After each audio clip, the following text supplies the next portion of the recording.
Hey guys, this is Josh Nicodemus, also known as Josh of all trades, and we're listening to the Builder Sessions.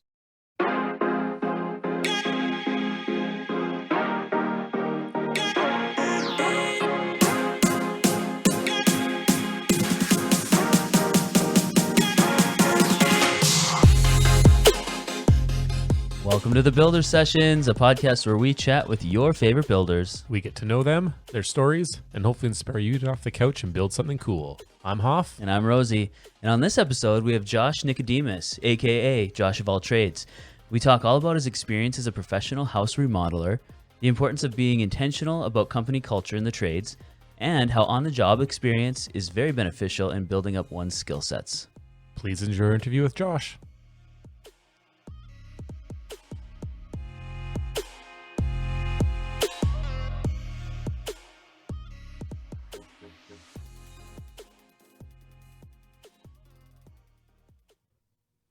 Josh, welcome to the Builder Sessions.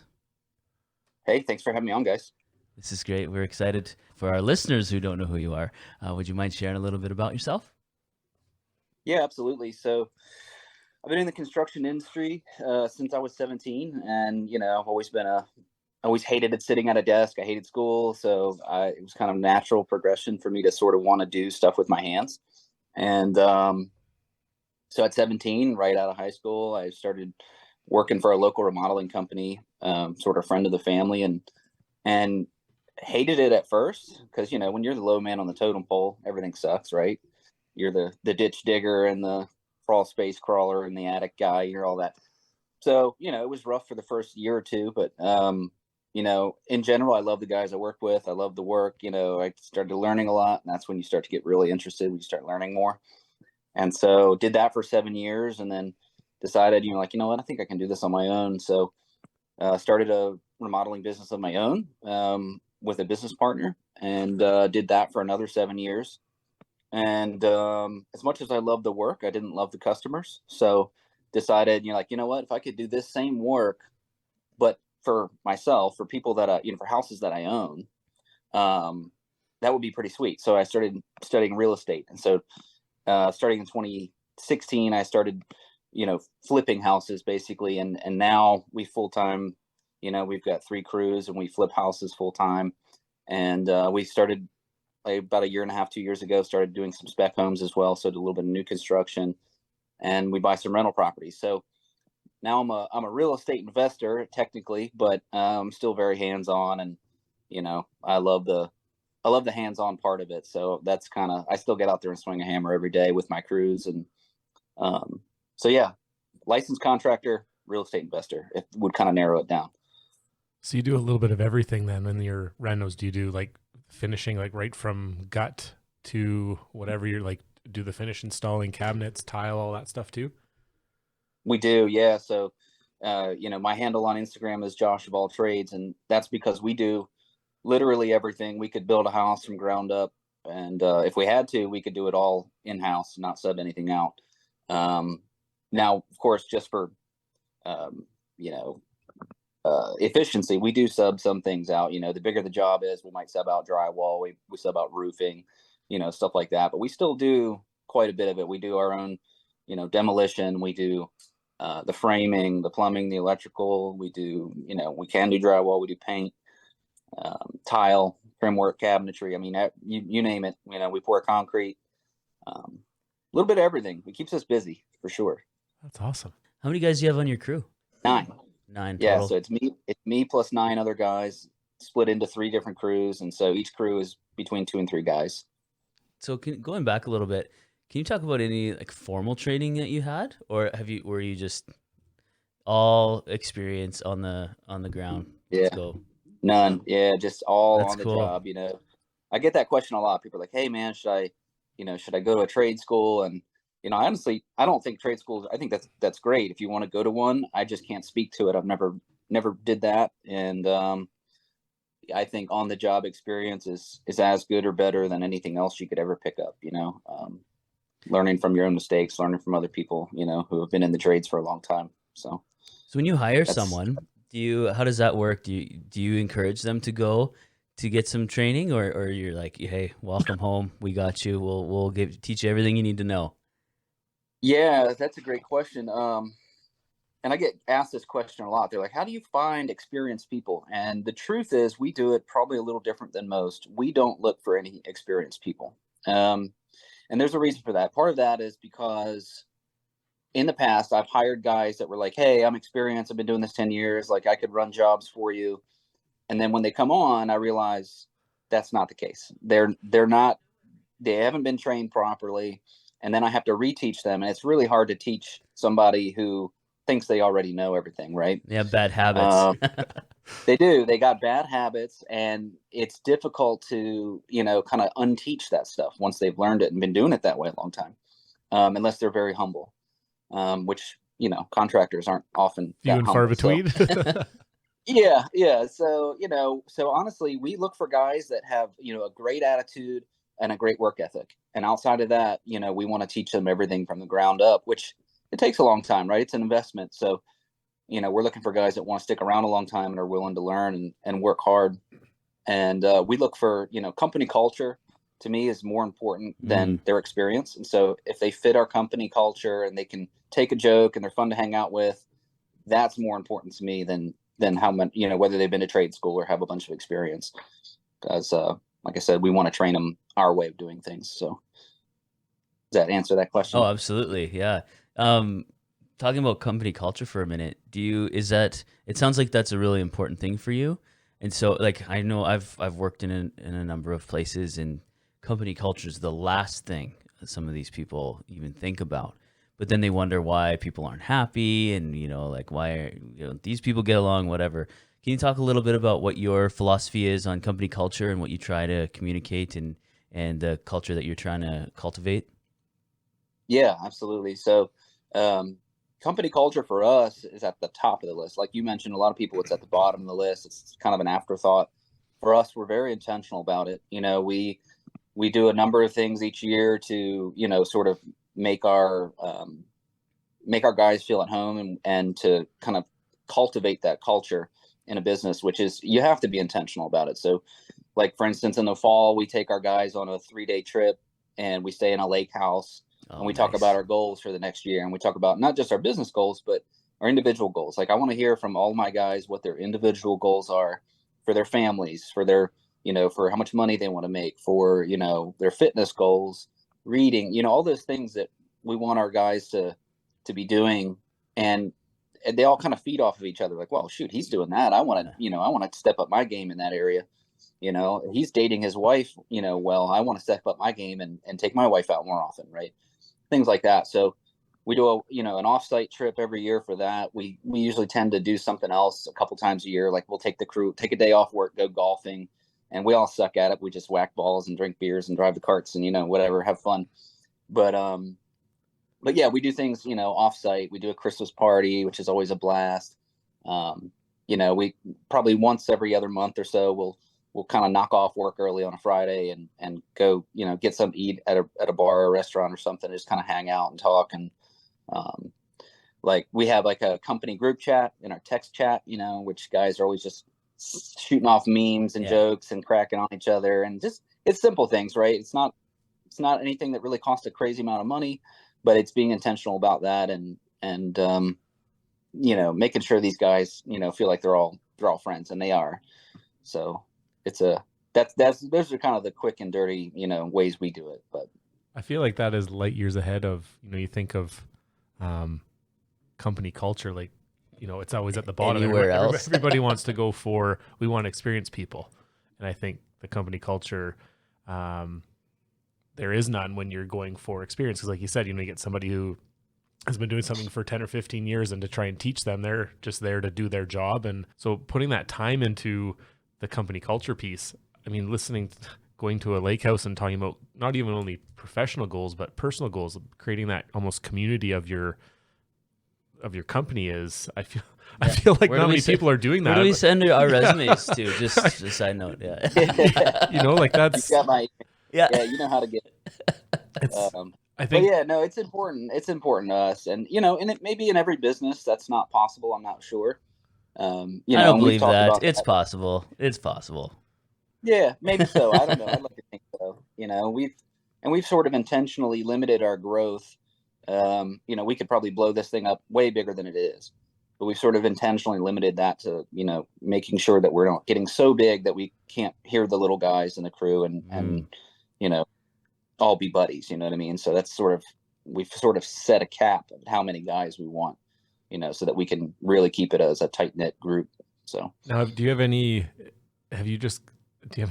training or anything with like the company related stuff, management, business management or anything? Or are you just all hands on deck and have just, cause I feel like Rosie and I both both have a Bachelor of Management, and they just scream company culture and all this other things. And it's hard to enforce in, I think, maybe the corporate world, and maybe even harder in the trades. But I feel like you're just like, check, check, check, which is amazing. Did you just come up with this and, you know, can you explain that? yeah, that's a good question. No, I don't have any formal training about it or anything like that.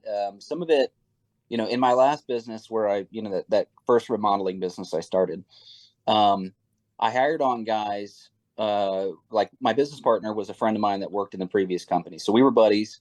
I hired on, you know, my younger brother and my brother-in-law and a couple other guys that were like, you know, I didn't know them from Adam, but eventually, you know, they seemed like nice guys. They seemed cool. So there was sort of a culture that sort of built itself. And of course we were intentional about it, like I've talked about, but it sort of built itself. And then once we had that sort of established, we didn't want to lose it. So since then, you know, it sort of happened almost by accident. But once it was established, we didn't want to lose it. So we were very intentional about keeping up with all those activities that sort of, you know, cultivate that culture. So, yeah, but no formal training, you know, nothing like that. Wow. I feel like the productivity having a culture that you're explaining, I'm sure your crews are very productive when everybody feels supported and, you know, it's almost like a family in a way, and you're spending probably more time with your crews and with your guys than potentially you are with your own family. So having that, you know, nice tight knit bond and, you know, confidence in being able to help each other and, you know, pick each other up, and that's got to be an awesome environment. Yeah, it's a blast. I mean, and it makes a difference, right? You know, guys that, you know, Sunday night comes around and they're just dreading going to work on Monday. And, you know, I'd like to think, I know I don't, and I'd like to think my guys don't feel that way. You know, they're looking forward to going to work and hanging out, you know, not hanging out. I mean, we're getting work done. Don't get me wrong, but I mean, it's a pleasant environment. So it's not like these guys don't dread going to work, you know? Yeah.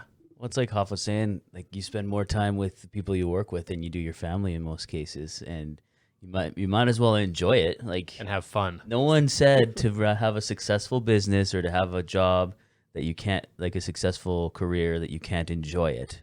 Like there's something even in like the trades. It seems like you are like going against stupid pun, but against the grain here with the culture. And like, cause trades, there's a ton of cliches about the trades. It's hard. You got to work hard and you can't have fun. Blah, blah, blah, blah. It's like, well, no, yeah, you can. You can have a good quality of life and you can enjoy yourself. It's really cool. Yep. It's really cool. No, I appreciate that. Yeah, you're right though. There is some sort of cliches about the trades and how, you know, you need to be a hard ass, and you can't, you know, you gotta be hard on the new guy and, you know, be mean to each other. And that's just not the case. I mean, don't get me wrong. We crack on the new guy, but it's in good fun. And we, you know, you can do it the right way and still have fun and be nice to each other. I'm curious to be, I'd love to be a fly on the wall in that first like lake house gathering where you have all these like gruff trades guys around. I just have this image like, so let's talk about our feelings, or like, or not necessarily that, but talk about like, you know, just being vulnerable in that way, like share about what your family goals are and that kind of stuff. That was probably an interesting one, but it's probably the fruit that has come from that has probably been incredible. Yeah, absolutely. And then, you know, we sort of set those goals at the end of the year for the following year. And then we do a quarterly accountability meeting, you know, cool. So we'll kind of check in on each other and like, hey, I got what you told me you wanted to do, you know, 3 months ago. How have you been doing? You've been doing that, what you committed to doing. And so there's accountability, you know, as well as sort of just can't just spit out goals and and they come to fruition. So we do that too. But That accountability piece is huge, because lots of times, you make these goals and 12 months down the road or whenever, did you do them? Yeah, Yeah. yeah, I got or busy. no, Yeah. but having those check-ins, and we're doing something at work a little bit differently with that too, with different goals and meeting more frequently. So it's not just something, you throw on the back burner and, constantly talking about it, one-on-one or as a group too, because that accountability piece can be huge when you set goals and have, a long amount of time in between check-ins.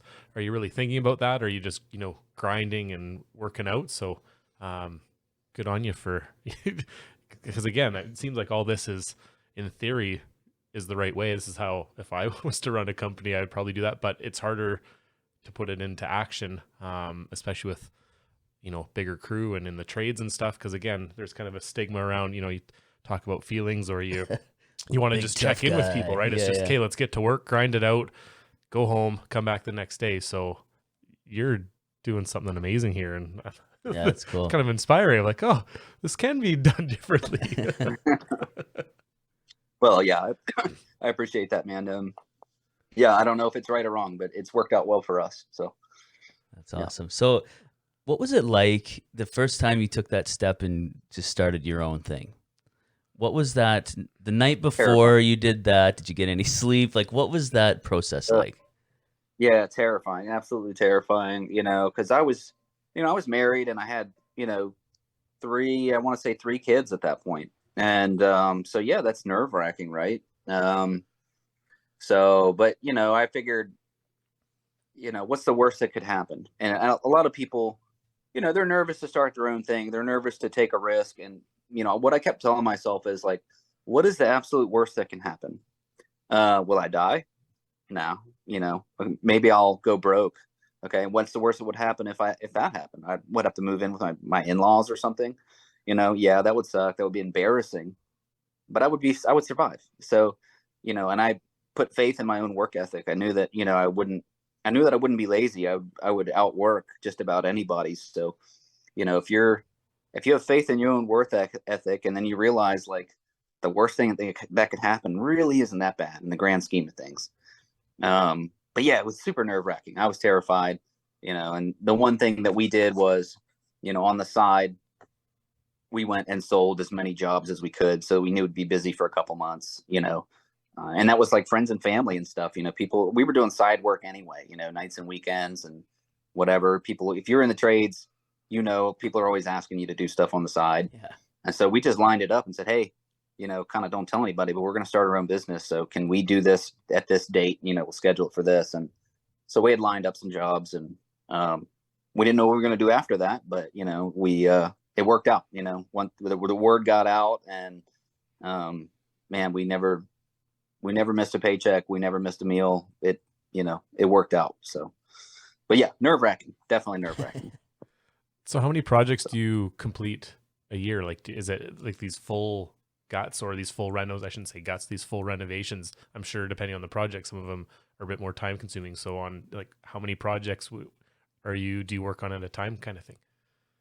Yeah. So anywhere between like 6 to 10 at a time. And we average like 20-ish a year. And that would include our flips, renovations, and rentals, which we renovate, and then some new construction as well. We usually do 2 or 3 of those, stacked in there on top. So around 20 a year. And there's each crew, like I said, we got 3 crews, and then I manage the new construction. So each crew typically has between 1 and 2 projects going at a time. And then, we might have a couple new builds going, or a rental being renovated on the side. So, yeah, that's enough to keep us busy for sure. And almost everything we do is, full gut or near full gut for renovations. I mean, we don't do a whole lot of, we've gotten a couple things that were cosmetic, but almost everything seems to be able to get a good deal on something, it needs to be really bad shape. And so we get stuff that's bad shape, Yeah. Wow. So that seems so. I've did a little bit of contracting when I was going to school with some hotels, and doing flooring and plumbing, and being able to kind of get your hands into everything. It can be a bit tricky because there's probably state to state's different with codes and different things, but being able to constantly do something different each day is kind of rewarding. You know, you could go build cabinets or just frame all day, and some people enjoy that. But having the constant change of work environment and type of job must be rewarding for yourself and for your crew to, you know, constantly be doing something new and not just going back to that boring old, I'm ripping up or I'm laying flooring for the next 8 weeks. Yes. Yeah, for sure. We talk about that a lot, you know, our guys, you know, and you know, it would be easy to just, well, I don't want to downplay it. I won't say it'd be easy, but it would be simpler to just run a flooring business, right? You're doing the same type of work every day and you would master that. But to me, you know, it would get a little boring, I think. You know, of course you have different projects, different products, you know, so it would keep it somewhat interesting. Different customers, they always keep things interesting. But yeah, doing different types of work all the time and, you know, constantly learning, constantly improving, different, whether it's a different location or a different type of work, whether it's plumbing, electrical, you know, drywall, demolition, we get into all of it. So it does keep things interesting for sure. You know, Do you take on large projects, or are these more smaller homes to flip? Like, are you doing I don't know, like mansions, or, you know, are you doing large scale projects? Office spaces or we try not to. We've done a few that would be, you know, in the mansion range, but most everything we do is in the average home size, 1,500 to 3,000 square feet. We try, and the reason is we try to stick to stuff, you know, because we're investing in these properties, we own them, and we need them to sell. So we sort of try to stick to stuff that the average purchaser, the average homeowner can buy. And in this area, we're heavily populated by military presence. And so we try to stick with stuff we know that they can afford. And, you know, if you get stuff that's, you know, $1.5 million, that lowers your buyer pool a lot. yeah. You know, we're doing stuff on average, you know, 350 to 500, a little above, a little below here and there, but mostly in that kind of range for us. That's interesting. When you talk about your customer, and it sounds like you're being very intentional about that too, like considering who's around you. And I mean, you could look at that like, obviously you have to make a living and you need to sell, but just considering your corporate culture, your company culture that you're trying to achieve here, how much of that kind of spills over to how you treat customers and how you view them and how you try to, you know, because there's some companies could look at a potential customer as just a dollar sign, right? I don't think that's probably the way you do things. So can you talk to that a little bit? Yeah, absolutely. So, you know, we're trying to build our name for ourselves in the community as being, you know, a quality builder, a quality remodeler. And part of that is like, you know, I can't say for sure whether or not we'll always be flipping houses, right? If the real estate market were ever to tank and we couldn't do it, I would want to have a good name for myself and be able to go back into remodeling for customers again, right? And part of that is like just treating people right. So we don't deal a lot with the people who buy our homes because the agents really go back and forth and we don't really talk to them face to face very often. But we've had a couple things where, you know, after we sold the house, something came up like an electrical issue or something, you know, or they had like a drywall patch that, you know, didn't hold some, you know, whatever happens, stuff happens. And, you know, we kind of take pride in going back and taking care of those things. As long as it's within reason, you know, if it's stuff that, you know, we legitimately worked on, you know, so going back and kind of making things right for people, even though we don't, you know, imply any kind of warranty, it's the right thing to do to just take care of people. If it's a part of our work that failed, you know, we make sure that we warranty that and go back and fix stuff for people. And that is always something because they know that we didn't give them warranty and they know we don't need to come back, but they always seem to be very appreciative of that when we do that. And then on the sale process, you know, when you sell a house, sometimes you'll get a request and they'll say, hey, could you do this? You know, we want to make them an offer, but could you do this for us? And we almost always, you know, if it's a reasonable request, we always do it, whether it's hanging blinds in the windows or, you know, doing something for them, you know, to make their life easier. Because buying a house is stressful, right? Yeah, Everybody, no kidding. if you ever bought a house, you know, it's all kinds of stressful. So, Yeah, so we do our best to treat them right. We don't get a whole lot of face-to-face interaction with them though, so it's somewhat limited. I feel like those little jobs, I guess, or tasks that you're doing, those little things can go a long way for people. You know, when you're spending a lot of money, or your first home or multiple homes, and these little things, you know, hanging blinds, whatever, fixing a little drywall patch, that to me, that stuff goes a long way. And that word of mouth, you know, you don't need to uphold this or do these jobs, and you're being asked to, or you're not even being asked to, and you go and do them. That word of mouth of, you know, next time something happens, are they going to go try and find somebody that they don't know, or are they going to contact you and your crews to be like, hey, I've got some, you know, some things coming up, or I've got another home that I would like to be remodeled, and you treated me really well and you didn't have to. So I feel like those little things that you're going out of your way for are very beneficial to upholding kind of your image for your company. And, you know, sometimes those small things go, even though people want to get into the big jobs, doing a bunch of those smaller things and looking after people, I think can go a very long way.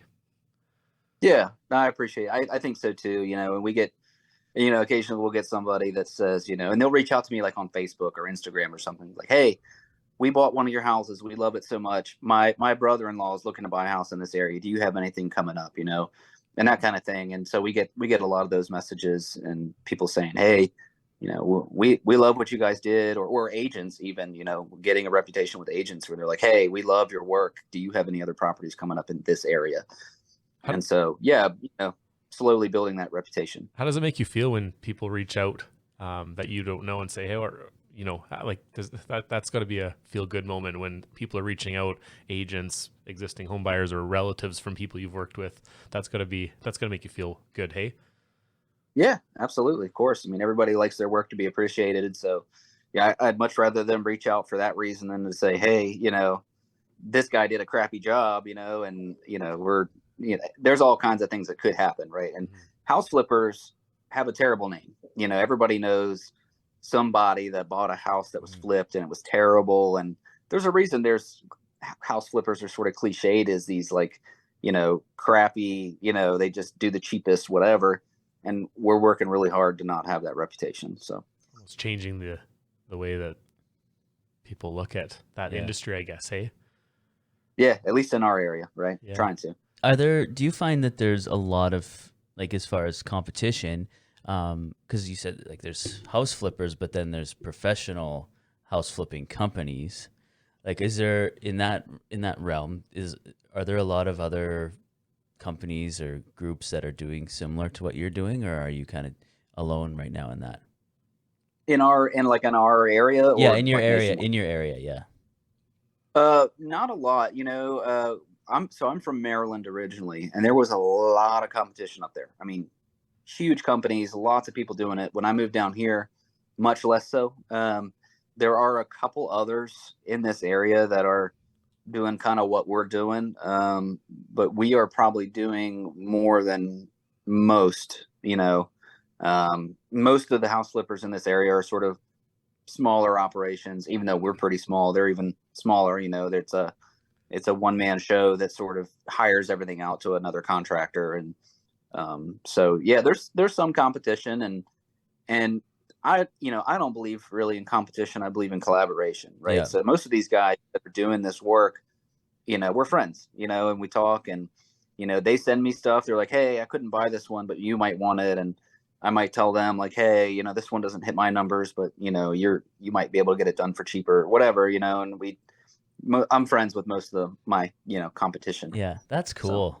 And that's again, that's another thing, like changing the culture, right?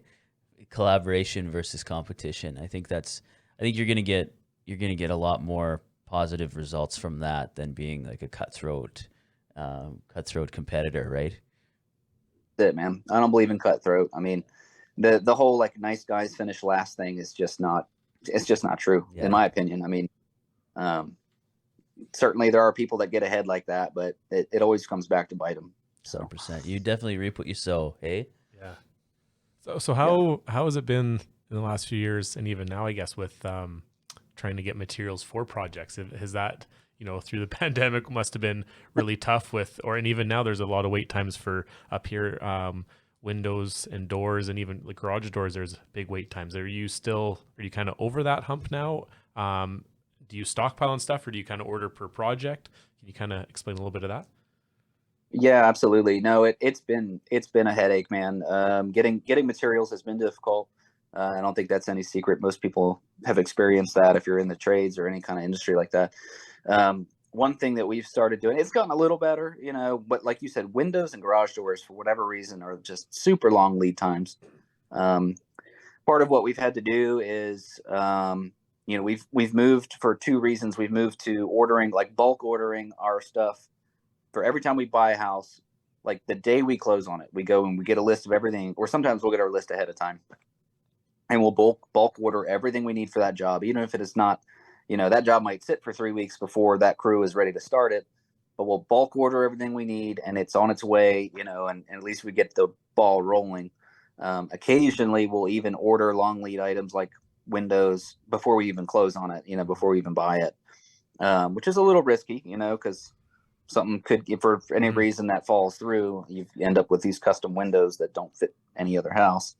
But yeah, so we just order everything ahead of time, as far in advance as we can. And we do bulk purchase some things like, faucets and shower diverters and things like that. We know we're going to use on every job. We order those by the dozen or whatever, and try to get them and store them until we're ready for them. It's hard to do that with things, really big items. Like, if you had to store 5 houses worth of kitchen cabinets, that would be difficult, right? You'd have to have a pretty good sized warehouse to constantly stock everything. But yeah, we're just trying to stay ahead of it as much as we can. And some of it you just end up waiting, Yeah. Now, does that take a fair bit, like in the grand scheme of a scope of a project, almost like the project management side of, figuring out what you need? Does that take a fair bit of time? Do you do that, or do you have somebody on your crew with the ordering and figuring out, how many windows, sizes? Because if you're doing these full guts, you're doing, flooring, drywall, cabinets, light fixtures. There's a lot of ordering. How does that take a lot of time in the grand scheme of the project? Yeah, it does, so my business, the way we do it is, whether we've just purchased the property or getting ready to, my partner and I, so I have a business partner. He's my brother-in-law, my wife's little brother.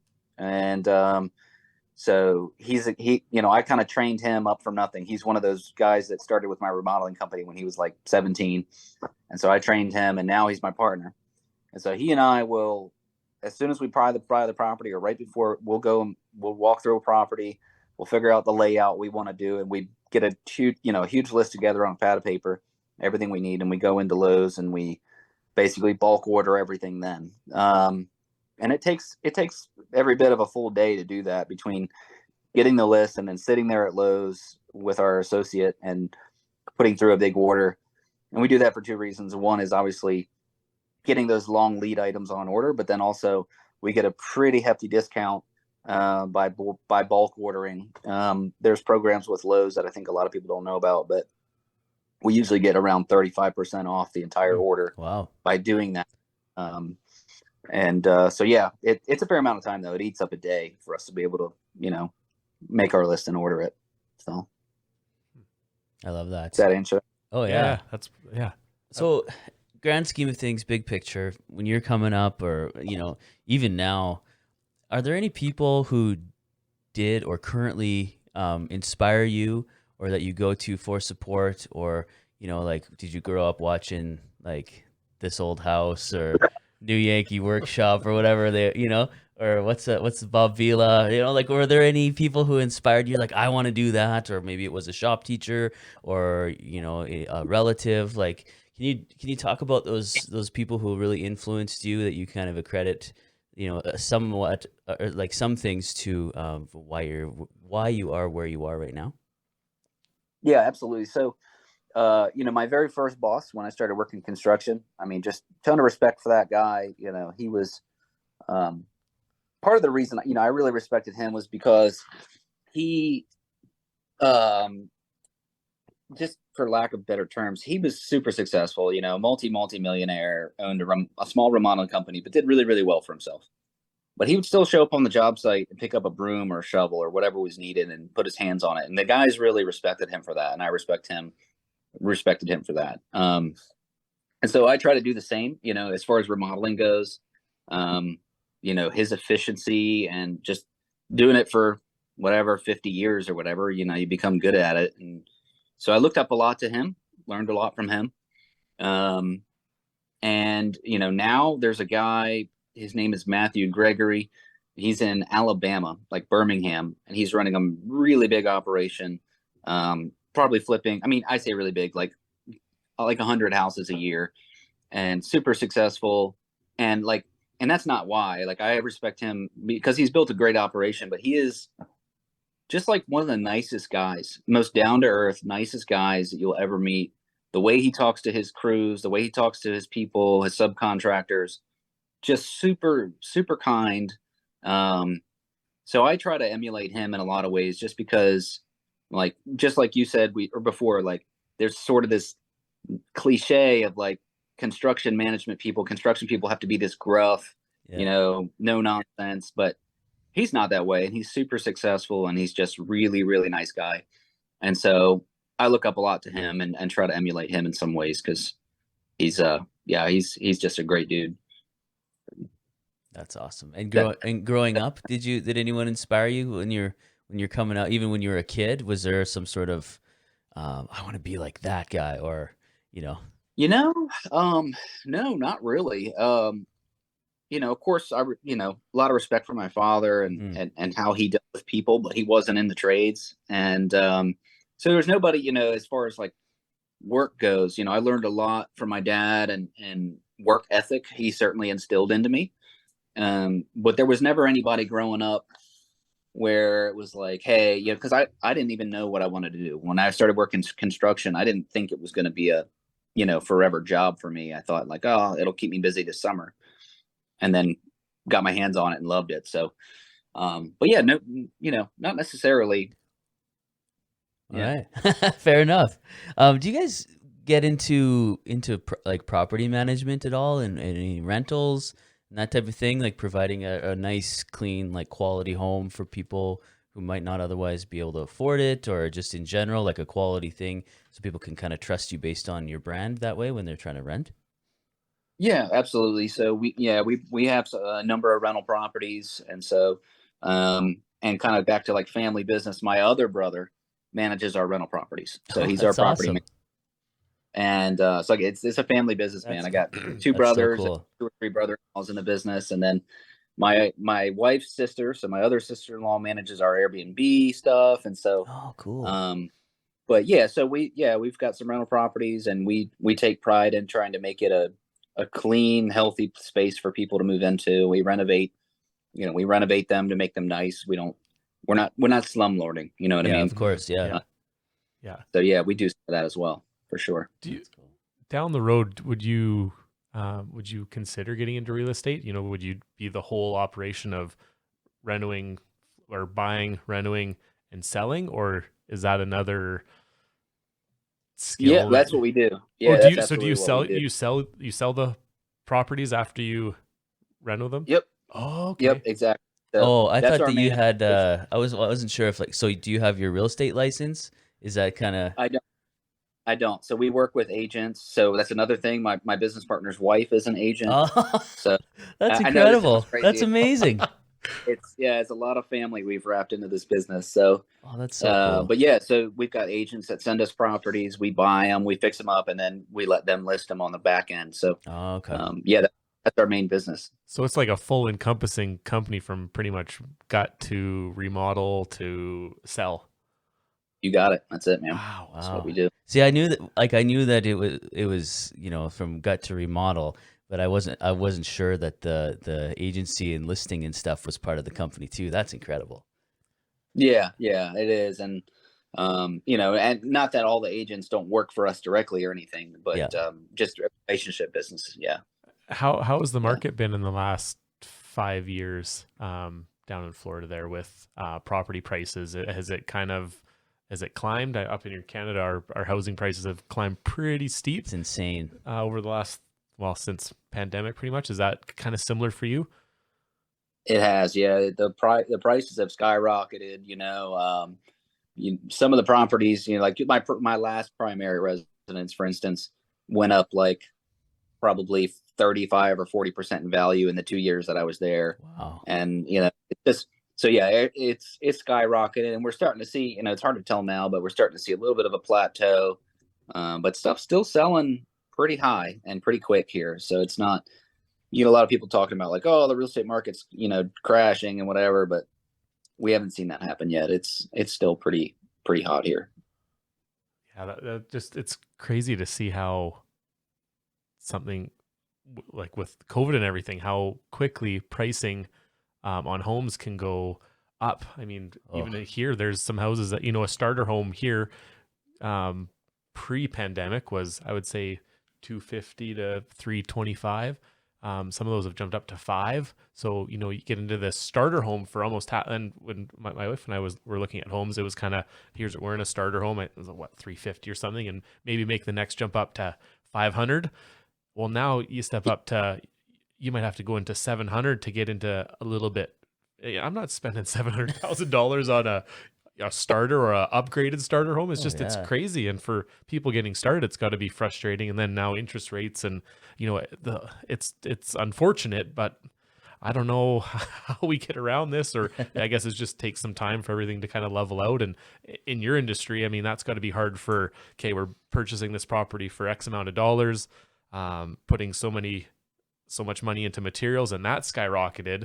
I mean, that's got to be a hard hand to play in. Yeah. We're playing poker here. How do you do it? How do you do it? Yeah, no, Wow. It is. It's difficult to wrap your head around that, because I'm still running numbers on 2019 numbers, and I'm like, okay, we can renovate that house for 70 grand, and we haven't done a house for less than 100 grand in months. And it's just the price of material is just incredibly high. And then they're like, oh, we could have bought that house last year for 200 grand, but now it's 300, and it's not in better shape. It's hard to wrap your head around that. But then it seems that the sale prices going up, sort of help make all that, all that worth doing. Yeah, it's crazy. The prices of the inflation, or whatever you want to call it, is wild. I remember buying 2x4s for the shop. It was, I think, at the time, $3.15 for a 2x4 8-foot. And in the middle of the pandemic, they were up to $11.50 a board. Yeah. So I'm thinking, these home builders that, well, no wonder you're probably spending another $80,000 just on lumber, let alone fixtures and flooring. Like, my goodness, I think I finished my basement at a good time before all the prices went up. It's ridiculous. It, man. And for sure. And it's just, it was crazy for a while. Thankfully, lumber's come back down a lot, but it's still double what it was 3 or 4 years ago. So it's so funny. It's hard to just. And you see those, those memes, where it's like, you see a guy, a truck with a little like quad trailer on the back with like 12 2x4s. It's like millionaire spotted. Right. Was it hard quoting those projects? What's that? Like the guy set up to eat dinner in the lumber yard. They're like, take me somewhere expensive. Yeah. It's crazy like that. Oh my gosh. It seems to be stable, at least here. I don't know about Canada. It seems like it's stabilized here. Was it hard quoting projects in that time? Because I know with we have some family friends back in BC that are owners of lumber companies and different things, and some of their quoting was effective for, I think, 7 days, just because pricing was. Did you kind of experience that, and how did you navigate that through the crazy times we've been having lately? We did. We experienced that, and it wasn't really foolproof, but what we tried to do was, reach out to our reps at the lumber yard and just say, hey, we've got a project coming up. When you see a dip, let us know and we'll order. And, cool. and say, hey, it just dropped to whatever X amount per stud or X amount per sheet of plywood. And we would get it, get it when we thought it was at its lowest. And you just never knew. It's kind of like the stock market, right? You just never know if it's actually at its lowest. What did we do? One time we found somebody had like 250 sheets of plywood for sale on like Facebook Marketplace that we went and grabbed one time for like half of what it was going for. But yeah, for the most part, I mean, you sort of just guess the best you can, because it's like the stock market. You just don't know where it's going to go up or down. Yeah. So, And I guess you when need we to felt price, like it, need to price accordingly too, right? Based on yeah, which that probably changes week by week, and Jeez. it yeah, does. that's got to be does. stressful Oh my as gosh. a business owner. Yeah. Oh, for sure. Yeah. It was like, we had some jobs in 2021, where we were like, man, we figured on, 85 grand for rehab on this, but we ran into termites, and now we got an extra 8,000, $10,000 in lumber we got to buy. And that, we don't know how it's going to what it's going to do to our profit margin. So we had some close calls. Thankfully we didn't lose money on any projects, but we definitely made less than we thought we were going to on some of them. So do you have any, for someone who's wanting to get into construction, whatever area of construction that might be, some advice for someone who wants to get started in that field? Yeah. So, I think, for me, on the job experience has been the best thing. And so, if you want to get started doing it, I mean, of course you can research all kinds of things, follow people on social media who are doing it. You can learn a lot that way. But for us, I mean, I think, if you want to do it, the hard part is, if you don't have any experience and you don't have schooling, you're going to start at a pretty low wage. Yeah. And so that's difficult. Well, if they're midlife or something and they want to start into it, totally doable, but it is a little bit humbling to have to go and start at a lower wage while you're learning. But that's my best recommendation. You'll learn the most working on a job site than you ever would, I think, studying it, YouTubing it, hands-on is the best way, in my opinion. Especially in the area that you want, right? We've been talking to a lot of people on this show about, this comes up every episode, the difference between formal education and, hands-on on the job site education. But when you're on the job site, you're also getting, because when you're in like a vocational school, you're learning a whole bunch of stuff that you might not even ever need, but it's to get this little certificate. And I think trades in the industry is changing in general, where a lot of these institutions are going to have to adapt, because we were talking to a welder yesterday. That's an upcoming episode, and she was talking about how, like, vocational schools talk about a big presence in stick welding, but like in the industry, unless you're welding pipe all day, like you're not gonna, like if you're working in a fab shop or a body shop, you're not gonna stick weld a panel or a bumper or whatever. So like there's got to be that shift. Whereas if someone goes to a shop, getting experience in the shop or on the job site, they can have the opportunity to pick and choose their education of which type of company that they want to work for, and learn the type of skills that company has the expertise in. It's kind of interesting. Yeah, 100%. I mean, that's it. Being specialized. If you're going into something that's specialized, working under somebody else who has that experience and that knowledge is going to be a lot more useful than sort of getting that general teaching from, whether it's a school or whatever. But yeah, 100%. I think you're right. It's, it's being around people who are doing what you want to do. Right. That's the key to learning it. And that's how I learned it, at least. So, especially in the remodeling industry, because you talk about plumbing, electrical, framing, cabinetry, flooring, the list goes on. So if you wanted to go get a formal education, you're going to have to, it's not just going to be a few short terms.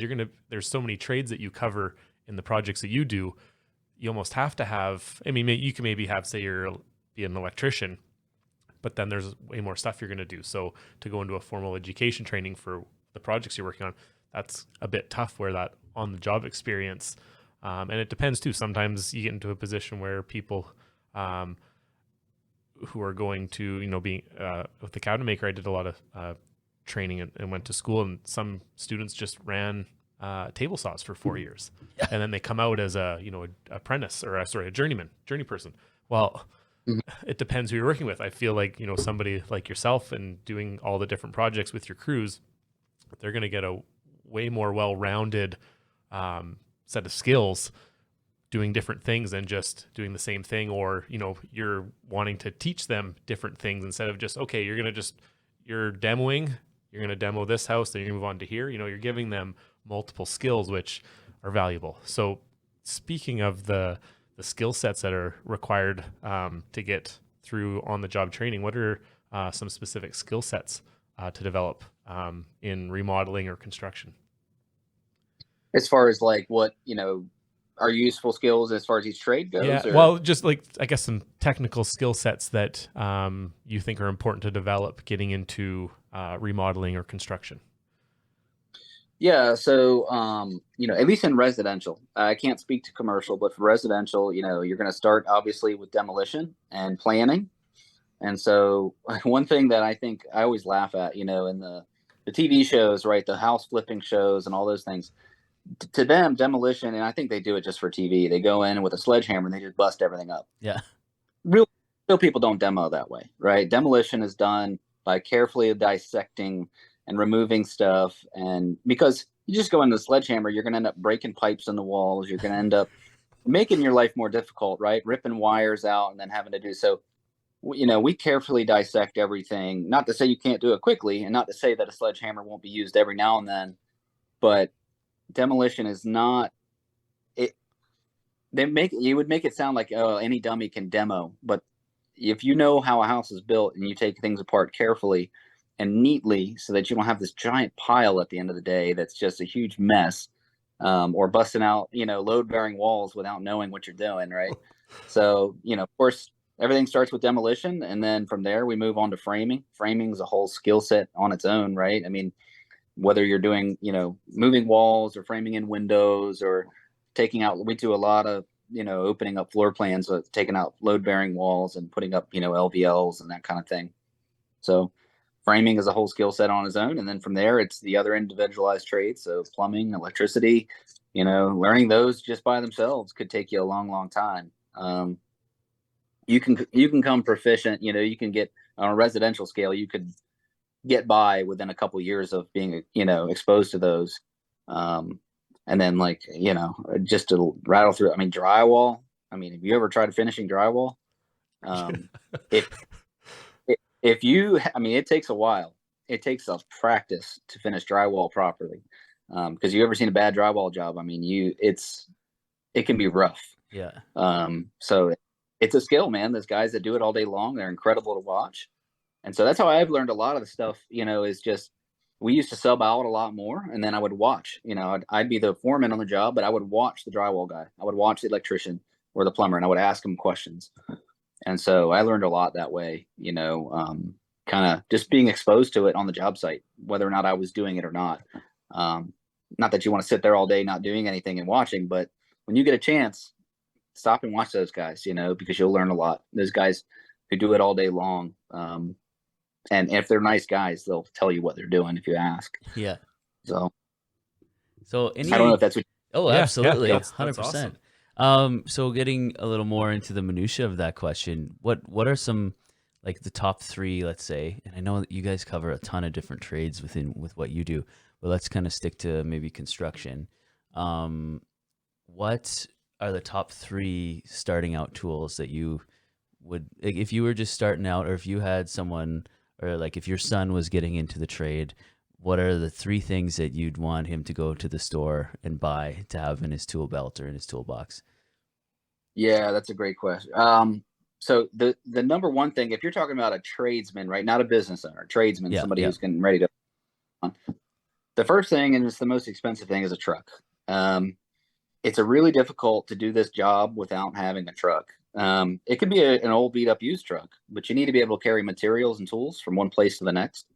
And I've worked out of cars. Don't get me wrong. I've done it. It's really hard to carry a sheet of plywood on top of a Honda Civic. So getting a vehicle that supports it, whether it's a truck or like a van or like an old SUV, something you can haul material and tools with, that's a key. And then, you know, what I tell my guys when they're brand new, as I tell them to get a drill kit. So an impact and a drill. Those are going to be things that get used just about every day. and a tool belt, or a tool bag, something depending on the trade. If you're a framer or an electrician or something, you're going to want a tool belt.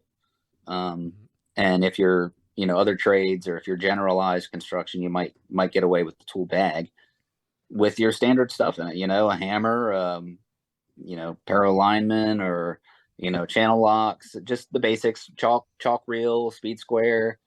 I don't know if you're looking for like one exact tool, but No, I always that tell was my great. guys, like, yeah, it's the drill kit, the tool bag, and the truck. I mean, you can do a lot of work with just those things, Oh yeah, Nobody has mentioned a vehicle, yeah, ever. and I think Well, that is we've been doing this for 6 months, but extremely important. Like you said, and trying to get. I mean, you might have to start out in a car with a little SUV and a trailer, but that Sure. is a big means of getting work and materials to work and tools, and that kind of builds up your company image as well with the vehicles and different things. And it was a very intelligent answer. I like that. Yeah, it was good. And a trailer, like you said, a trailer is not a bad idea. If you can't afford to buy a truck, you can almost get a used trailer on Craigslist or something, or well, not Craigslist, whatever. Nobody uses that anymore, do they? I think so. I'm sure you can get a Facebook Marketplace trailer for $1,000 or something, and that would be enough for you to haul your material around for a while if that's what you want to do. But yeah, getting transportation and be able to haul in your equipment and tools, that's a big thing for sure. Well, Josh, I just want to say thank you so much for taking time out of your obviously busy schedule to spend an hour with us and our listeners, and hopefully people have been inspired to get out and get off the couch and build something cool and try something new. And so as we wrap this episode up, can you just kind of share where people can find you, and if there's anything else that you'd like to promote that you have going on? Now's the time. Yeah, I'm pretty active on social, especially Instagram. It's Josh of All Trades. I'm sure you can put that in the show notes or something, but for sure. Facebook, Josh Nicodemus on Facebook. You can always, email me or call me. If you want to put my info in the show notes, you're welcome to do that. I'll make sure you have it.